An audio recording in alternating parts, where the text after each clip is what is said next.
A very good morning to all of you. The topic of my presentation is a density functional study of structural and electronic properties of a small zinc selenide nanocluster.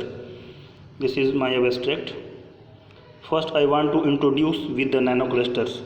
Usually, a nanocluster is an intermediate state of matter between molecule and bulk.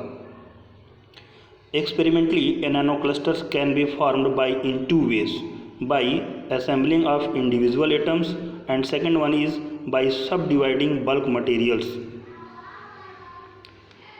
What is the interesting thing about the nanoclusters? That is their unique physical properties.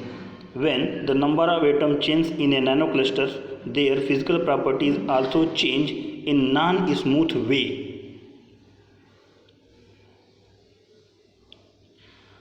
For producing nanoclusters, we have chosen zinc selenide materials, which is a direct band semiconductors in bulk phase having 2.80 electron volt.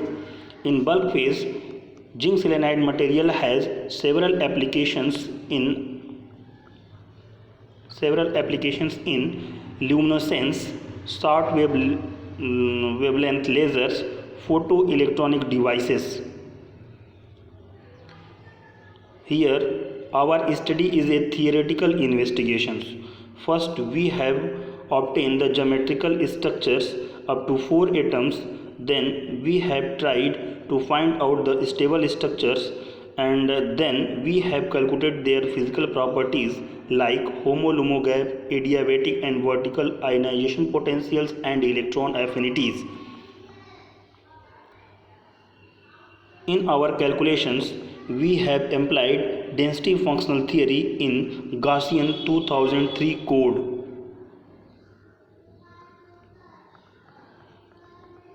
These are our results. Up to 4 atom zinc selenide nanoclusters, we have found 19 different types of geometrical structures for the nanoclusters. Each nanocluster is optimized up to a minimum energy of 10 to the power minus 7 milli electron volt, and forces are minimized up to 10 to the power minus 3 electron volt per angstroms. For stability purpose, we have found the binding energy per atom for each nanocluster, and also we calculated the 0 point energy. These calculated 0 point energy are further subtracted from the binding energy to find the final binding energy.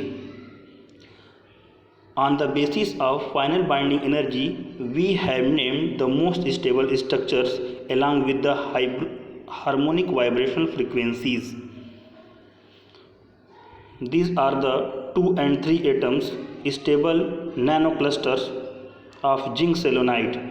In 3 atom nanoclusters, there are 2 configurations, that is Zn-Se2 and Zn2Se. In 4 atom nanoclusters, there are 3 configurations, Zn-Se3 and Zn-Se2 and Zn3Se. In the figures, there are only stable structures. This is the table which contains the data about the stable structures such as ground state multiplicity, binding energy, 0 point energy, then final energy, and also HOMO-LUMO gap, and we have also compared with the others. The bold structures are considered as the most stable structures in that particular configurations. In Zn-Se2 configurations, linear Zn-Se is considered as unstable in spite of being higher final binding energy because of its imaginary vibrational frequencies. Then, for only most stable structures, we have calculated adiabatic and vertical ionization potentials and electron affinities. Further, we find the variation of final binding energy with the nanocluster size, and we can see that as the number of selenide atoms increases in a particular configurations, the final binding energy also increases, and for a particular configurations, the nanoclusters having higher number of selenide atoms is found to be most stable structures. These stable structures can be possible grown in experiment. Thank you.